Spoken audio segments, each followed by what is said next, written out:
They called it the Ship of Dreams, a floating palace, a testament to human ingenuity. They even called it unsinkable. But in just a few short hours, on a calm, moonless night, it vanished beneath the icy waves of the North Atlantic. This is the story of the Titanic. In the spring of 1912, the world watched in awe as the RMS Titanic, the largest and most luxurious ship ever built, prepared for its maiden voyage. From its gleaming promenade decks to its grand staircases and opulent dining halls, the Titanic was more than just a vessel. It was a symbol of a new era of technology and progress.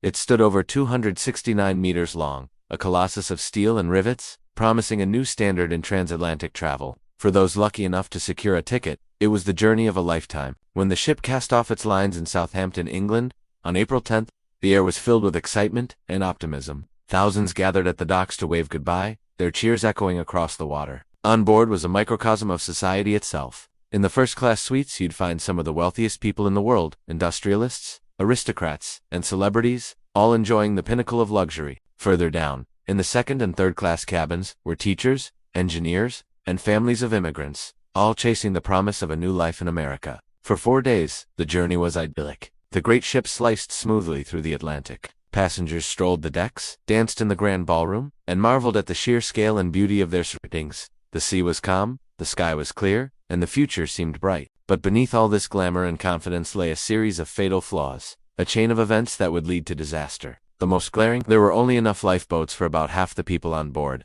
It was a detail overlooked in the feverish belief that the ship was, quite simply, unsinkable.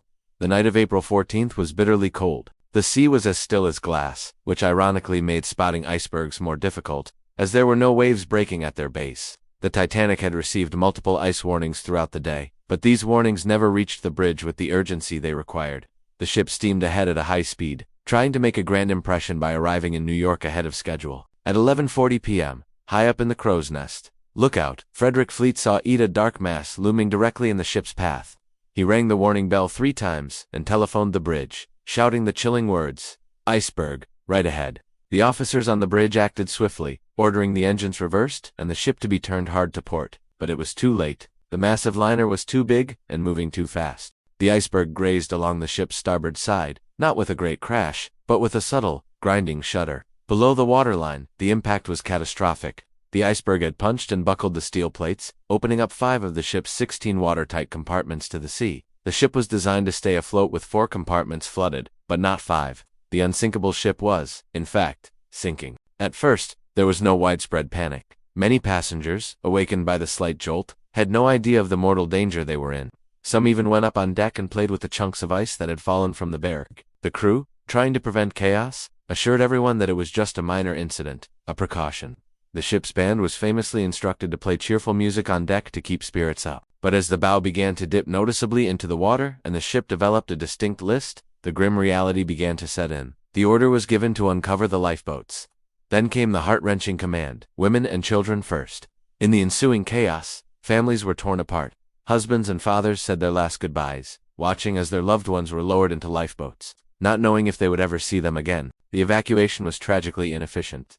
In the confusion and a desperate attempt to follow orders, many of the first lifeboats were launched half-empty, leaving hundreds of people behind who could have been saved. The class divide, so apparent in life, was just as stark in death. First-class passengers had better access to the boat deck and were more likely to find a space in a lifeboat. Meanwhile, many in third class were trapped below decks, struggling to navigate the maze-like corridors to find a way out. As the minutes ticked by, the ship's angle grew steeper. The deck, once a place of leisure, turned into a near-vertical slope. The lights flickered, casting eerie shadows across the terrified faces of those still on board. The band, in an incredible act of courage, continued to play, their music a surreal and haunting melody against the sounds of the dying ship.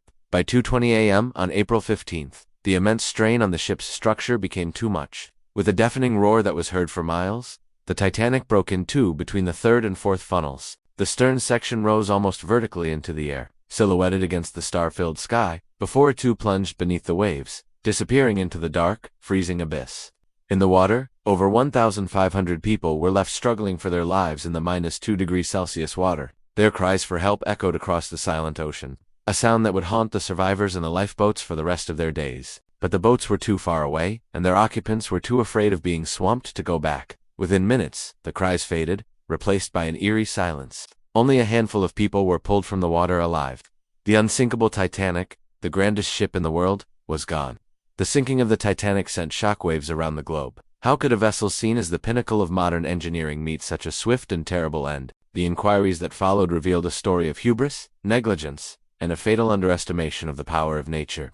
The failure to heed ice warnings, the high speed, the insufficient number of lifeboats, the flawed evacuation all contributed to the immense loss of life. In the wake of the tragedy, maritime laws were rewritten. The International Ice Patrol was established to monitor icebergs in the North Atlantic, and new regulations required that all ships carry enough lifeboats for every single person on board. The Titanic's legacy is etched not just in the history books, but in the safety measures that protect ocean travelers to this day. It serves as a powerful and enduring reminder that no matter how advanced our technology becomes, we must never lose our respect for the forces of the natural world. Thank you so much for watching. The story of the Titanic is one that continues to captivate and teach us, even more than a century later. If you found this video interesting, please give it a like and consider subscribing to our channel for more stories from history. We'll see you in the next one.